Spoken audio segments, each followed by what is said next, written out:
क्या हो अगर जमीन खोदते वक्त आपको हजारों साल पुरानी ऐसी लाशें मिलें जिनकी चमड़ी और मांस आज भी बिल्कुल ताजा हो, और ऐसी खौफनाक हड्डियां जो इस दुनिया के किसी जानवर की हों ही नहीं। चीन में कई सालों से खुदाई के दौरान यही खौफनाक खेल चल रहा था। 1978 में इन्हीं रहस्यों को सुलझाने के लिए प्रोफेसर यांग ने कुनलुन की खौफनाक और बर्फीली पहाड़ियों के बीच पोस्ट 749 नाम की एक स्पेशल टीम बनाई। साल 1979 आ चुका था। हुबई उन सैनिकों में से एक था जो इस खुदाई में दिन रात पसीना बहा रहे थे। काम इतना थका देने वाला था कि वह कई बार काम करते करते बेहोश होकर गिर पड़ता था, लेकिन प्रोफेसर की बेटी यांग पिंग हमेशा उसे संभालती और उसकी हिम्मत बढ़ाती थी। हुबई को लगता था कि वह यांग पिंग को कई जन्मों से जानता है। उन दोनों का यह गहरा रिश्ता देखकर हुबई का दोस्त कांग सुन जलन की आग में जलता रहता था। एक दिन जब यह टीम एक अनजान और खूंखार जानवर की बहुत बड़ी खोपड़ी जमीन से बाहर निकालती है तो गुफा अचानक हिलने लगती है। एक भयानक धमाका होता है जिससे उनका पूरा कैंप तबाह हो जाता है। ऑफिसर हान के ऑर्डर पर सारे सैनिक अपने हथियार तानकर लड़ने के लिए तैयार खड़े हो जाते हैं, लेकिन धुएं के बीच से सिर्फ प्रोफेसर यांग और कुछ मजदूर ही जिंदा बाहर आते हैं। इस तबाही से एक फायदा भी हुआ। पहाड़ के अंदर एक नया और रहस्यमयी रास्ता खुल गया था। इस रास्ते का सच जानने के लिए प्रोफेसर यांग के साथ एक स्पेशल टीम भेजने का फैसला किया जाता है। यांग पिंग अपने पिता की मदद के लिए तुरंत तैयार हो जाती है। यह देखकर हुबई भी साथ जाने की जिद करता है और उसे देखकर जलन में अंधा कांग सुन भी उनके पीछे पीछे चल पड़ता है। ये टीम गुफा के अंदर जाती है और उस अनजान रास्ते पर आगे बढ़ती है। वे एक बहुत बड़ी और गहरी खाई के पास पहुंचते हैं और नीचे उतरना शुरू करते हैं। नीचे जाते वक्त उन्हें अपने चारों तरफ तितली जैसे अजीब और चमकते हुए जीव उड़ते दिखाई देते हैं। वे एक बर्फीले प्लेटफॉर्म पर पहुंचते हैं जहां एक और गहरी खाई उनका इंतजार कर रही थी। वे उसमें भी नीचे उतरते हैं और एक ऐसी गुफा में पहुंचते हैं जो अजीबोगरीब फॉसिल से खचाखच भरी हुई थी। कुछ देर वहां भटकने के बाद उन्हें बाहर निकलने का एक रास्ता मिलता है जो उन्हें पहाड़ की दूसरी तरफ ले जाता है। वहां प्रोफेसर यांग हुबई को एक राज बताता है। वह कहता है कि पुरानी कहानियों के अनुसार इसी इलाके में किसी पुराने और रहस्यमयी साम्राज्य का दरवाजा मौजूद है जो एक बिल्कुल अलग दुनिया में जाता है। तभी बाकी सैनिक उन्हें बर्फ पर छपे एक बहुत ही विशालकाय पंजे के निशान दिखाते हैं। जब ऑफिसर हान और बाकी टीम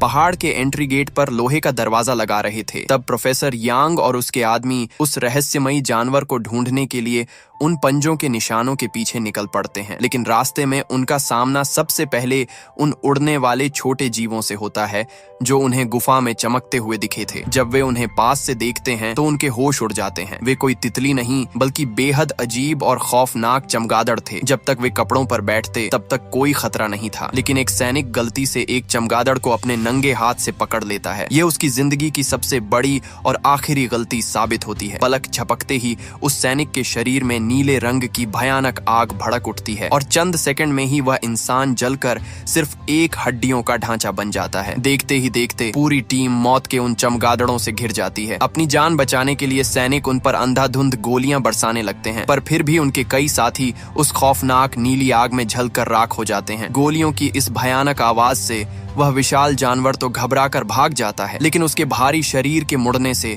उस पहाड़ पर एक बहुत बड़ा बर्फीला तूफान आ जाता है। मौत से बचने के लिए पूरी टीम पहाड़ से नीचे की तरफ भागती है, लेकिन बर्फ का वह सैलाब कई सैनिकों को अपने अंदर दफना देता है। भागते भागते वे एक ऐसी जगह पहुंचते हैं जहां सामने मौत मुंह बाएं खड़ी थी, एक बहुत बड़ी और गहरी खाई। अब उनके पास नीचे कूदने के अलावा कोई दूसरा रास्ता नहीं था। छलांग लगाने से ठीक पहले प्रोफेसर यांग अपनी बेटी और हुबई को एक ही रस्सी से बांध देता है। वे दोनों नीचे गिरते हैं और उनकी रस्सी बर्फ के एक नुकीले टुकड़े में जाकर फंस जाती है। कुछ देर हवा में लटकने के बाद बर्फ की तेज रगड़ से रस्सी टूट जाती है और वे दोनों उस अंधेरी खाई के पाताल में जा गिरते हैं। महीनों बाद जब हुबई ट्रेन में सो रहा होता है तब भी वह यही सोचकर हैरान होता है कि उस भयानक खाई में गिरने के बाद वह जिंदा कैसे बच गया, जबकि उसके कई साथी बर्फ की नुकीली चट्टानों से कटकर मारे गए थे। जब खाई के अंधेरे में हुबई की आंख खुलती है तो उसे पता चलता है कि मौत के उस खेल में सिर्फ 4 इंसान जिंदा बचे हैं। हुबई, प्रोफेसर यांग, यांग पिंग और कांग सुन। गिरे हुए सामान में से काम की चीजें उठाने के बाद ये छोटी सी टीम मशालें जलाकर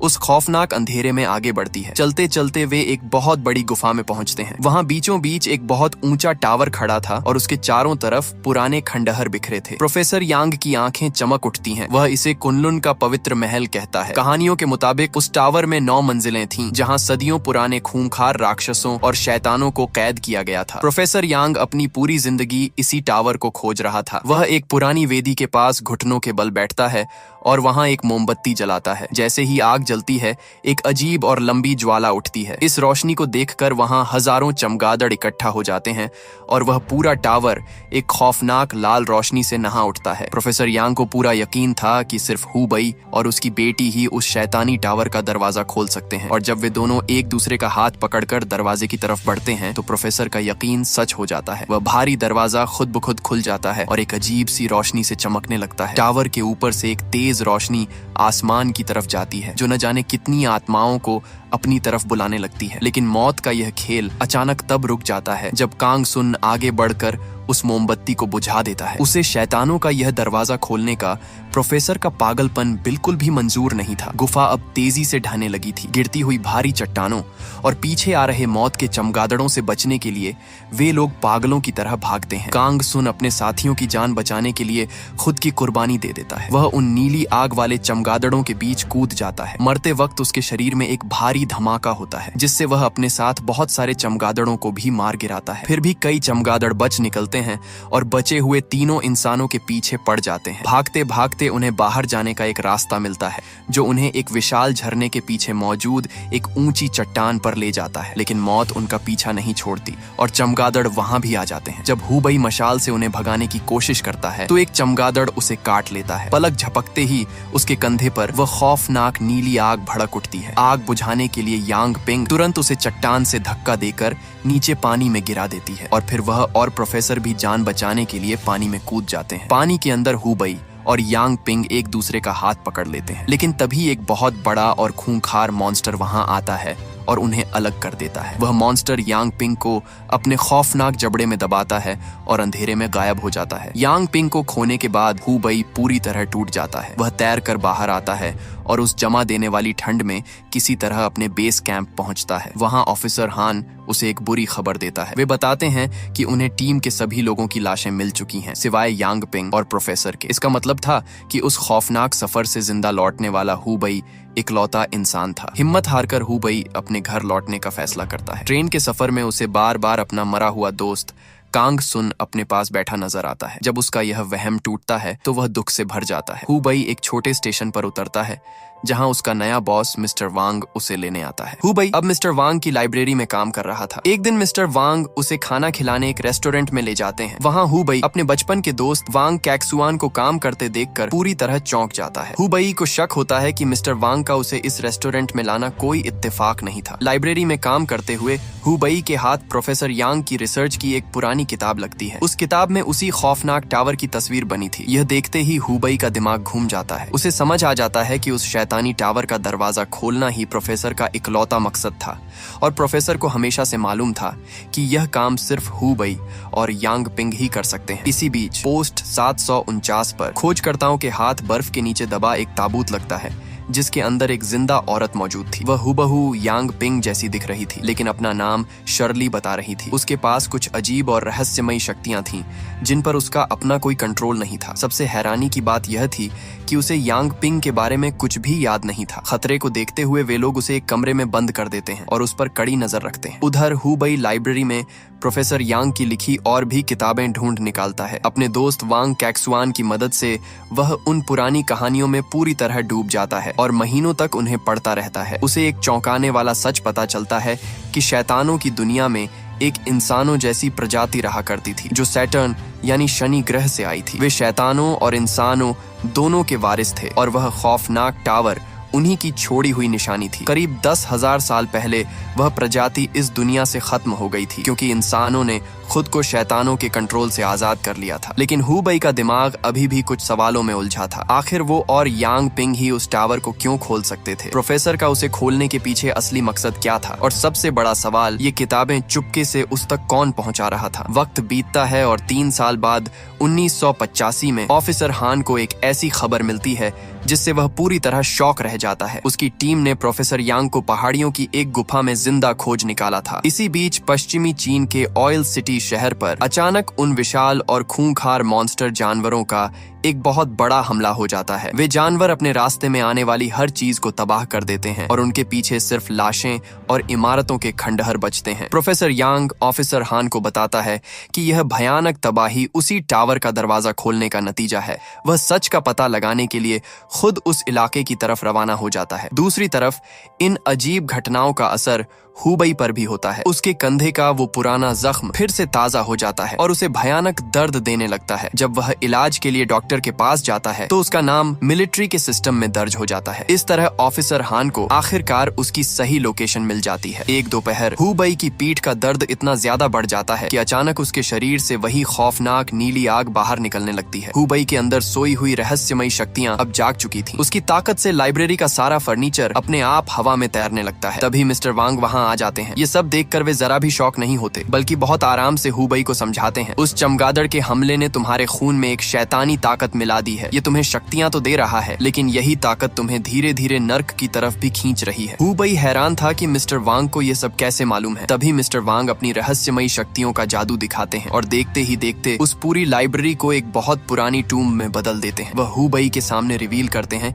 कि वे कोई आम इंसान नहीं, बल्कि सॉलिन साम्राज्य के प्रिंस यी के वफादार रक्षक हैं। उसी जगह पर अचानक कई रक्षक आत्माएं प्रकट होती हैं, जिनमें हुबई के मरे हुए दोस्त कांग सुन की आत्मा भी खड़ी थी। मिस्टर वांग एक बहुत बड़ा राज खोलते हैं। वे बताते हैं कि प्रिंस यी असल में हुबई के ही पूर्वज थे। सालों पहले जब एक एडवांस टेक्नोलॉजी वाली शैतानी प्रजाति ने धरती पर कब्जा कर लिया था, तब प्रिंस यी ने इंसानों की फौज का नेतृत्व किया था। उन्होंने खुद की कुर्बानी देकर उस खौफनाक टावर को सील कर दिया था। इसके बाद ज्यादातर शैतान धरती छोड़कर भाग गए, लेकिन कुछ शैतान इंसानी रूप में यहीं छुप गए और उन्होंने आम इंसानों से शादियां कर ली। अब वे शैतान हुबई की तलाश में हैं, क्योंकि प्रिंस यी का खून होने के नाते सिर्फ हुबई ही उस टावर को खोलकर उन शैतानों को हमेशा के लिए आजाद कर सकता है। उधर पोस्ट 749 पर ऑफिसर हान गुस्से से बौखलाया हुआ था, क्योंकि उसकी टीम के हाथों से प्रोफेसर यांग निकल चुका था। लेकिन तभी एक बहुत बड़ी खुशखबरी आती है। शर्ली न सिर्फ होश में आ चुकी थी, बल्कि उसकी याददाश्त भी वापस आ गई थी। वह हुबई के साथ अपने पिता को ढूंढना चाहती थी। हान तुरंत लाइब्रेरी पहुंचता है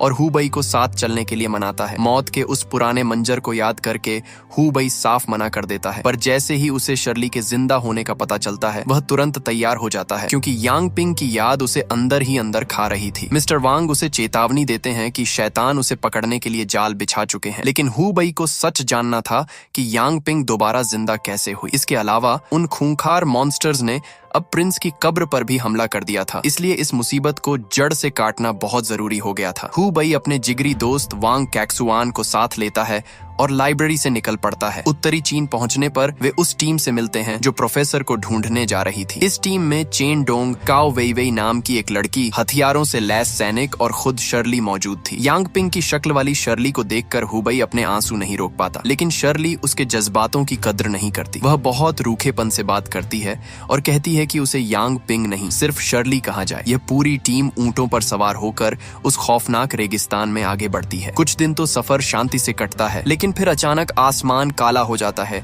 और एक भयानक रेतीला तूफान उन पर टूट पड़ता है। वे पागलों की तरह अपनी जान बचाकर भागते हैं, लेकिन इस अफरा तफरी में वे एक बात नोटिस नहीं करते। वह तूफान उनके पीछे इसलिए रुक गया था क्योंकि उन्होंने एक अदृश्य फोर्स शील्ड पार कर ली थी और अब वे ऑयल सिटी के खौफनाक खंडहरों में आ चुके थे। तूफान से बचकर जब वे ऊंटों से उतरते हैं तो उनके होश उड़ जाते हैं। इस भगदड़ में वे अपने कई साथियों को खो चुके थे और वांग कैक्सुआन भी गायब था। इस बीच हुबई को होश आता है और वह खुद को उस बंद ताबूत के अंदर पाता है। वह घबराकर बाहर निकलने के लिए छटपटाता है, पर तभी एक जादुई चमत्कार होता है। उसके शरीर के सारे गहरे घाव बहुत ही तेज रफ्तार से अपने आप भरने लगते हैं। तभी वहां मिस्टर वांग की आत्मा आती है और बताती है कि यह कोई आम ताबूत नहीं, प्रिंस को दोबारा जिंदा करने के लिए बनाया गया था। अगले ही पल हुबई खुद को एक गहरे अंधेरे में गिरता हुआ महसूस करता है और जब उसकी आंख खुलती है तो वह सीधा उस खौफनाक शैतानी टावर के सामने खड़ा था। वहां उसे यांग पिंग का वो खौफनाक सच पता चलता है। उस विशाल मॉन्स्टर ने यांग पिंग को पानी से निकालकर सीधा उस टावर की शैतानी आग में झोंक दिया था। उस आग ने यांग पिंग के शरीर को शैतानों की रानी के लायक बना दिया था। अब शर्ली के रूप में वही शैतानी रानी सारे मॉन्स्टर्स को कंट्रोल कर रही थी और उन्हें शहर तबाह करने के आदेश दे रही थी। मॉन्स्टर के जाने के बाद हु बई टावर के करीब जाता है और रानी की आत्मा से यांग पिंग को आजाद करने की मिन्नतें करता है। पर रानी खौफनाक हंसी हंसते हुए कहती है कि यांग पिंग ही उसकी असली वारिस थी, इसलिए टावर का दरवाजा सिर्फ वही खोल सकती थी। वह यांग पिंग का शरीर छोड़ने से साफ मना कर देती है और हु बई को ताना मारती है, अगर तुमने मुझ पर हमला किया तो मेरे साथ साथ तुम्हारी यांग पिंग भी हमेशा के लिए खत्म हो जाएगी। हु बई कसम खाता है कि वह यांग पिंग को बचाने का कोई रास्ता जरूर खोज निकालेगा। रानी को यह मौत का खेल मजेदार लगता है और वह हु बई को वापस शहर के खंडहरों में फेंक देती है। शहर में वापस आते ही हु बई देखता है कि एक खूंखार मॉन्स्टर उस बस को फाड़ रहा था जिसमें उसके दोस्त छुपे थे। हु बई तुरंत अपनी गन निकालता है और मॉन्स्टर को मार गिराकर अपने दोस्तों को आजाद करा लेता है। मॉन्स्टर्स अब हर तरफ से हु बई की तरफ बढ़ रहे थे, पर शर्ली को टावर का दरवाजा खुलवाने के लिए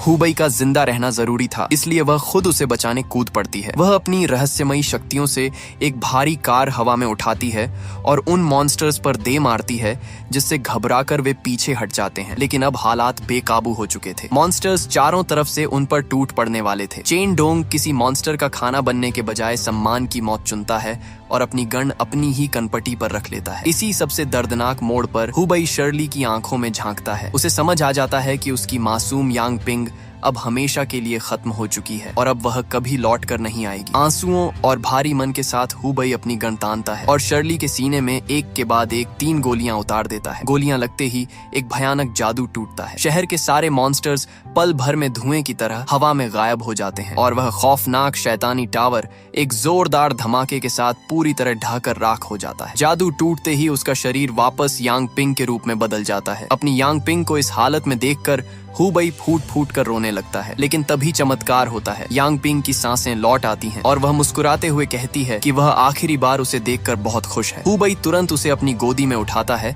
और उसे पूरी तरह ठीक करने की उम्मीद में वापस प्रिंस के उस जादुई ताबूत के पास ले जाता है। वह उसके साथ उस ताबूत के अंदर लेट जाता है। जैसे ही हु बई अपना माथा उसके माथे से मिलाता है, उसे यांग पिंग की पुरानी यादों का एक जादुई विजन नजर आता है। उसे पता चलता है कि यांग पिंग के पास बचपन से ही कुछ जादुई शक्तियां थीं, जैसे मरे हुए जीवों में जान डालना, लेकिन उसकी माँ ने उसे इन शक्तियों को दुनिया से छुपाने को कहा था। यांग पिंग को सच्चाई का एहसास तब हुआ जब उसने अपनी ही माँ को उस खौफनाक नीली आग में जलते हुए देखा। असल में उसकी माँ इंसानी रूप लेने वाले उन्हीं शैतानों के वंश से थी, जिन्होंने एक आम इंसान से शादी करके दुनिया में पनाह ली थी। यही सबसे बड़ी वजह थी कि प्रोफेसर यांग अपनी पूरी जिंदगी उस टावर को खोजने में लगा रहा, ताकि वह अपनी बेटी को इस शैतानी किस्मत से बचा सके। उस खौफनाक गुफा की गहरी खाई में गिरने के बाद भी वे सब मरे नहीं थे, बल्कि यांग पिंग ने ही अपनी जादुई शक्तियों से उन सबको दोबारा जिंदा किया था। इस जादुई विजन के टूटने से ठीक पहले यांग पिंग हु बई से अपने प्यार का इजहार करती है और एक आखिरी वादा मांगती है कि वह उसके पिता को ढूंढना कभी नहीं छोड़ेगा। हु बई रोते हुए उसकी इस आखिरी इच्छा का सम्मान करता है। इसके बाद वह अपनी बची हुई टीम के साथ ऊंटों पर सवार होता है और उस शापित रेगिस्तान से बाहर निकल जाता है, अपने एक नए मिशन की तरफ बढ़ने के लिए। और दूर एक ऊंची पहाड़ी से एक खूंखार और विशाल मॉन्स्टर खामोशी से उन सबको जाते हुए देख रहा होता है। इसी सस्पेंस के साथ यह कहानी यहीं पर खत्म होती है।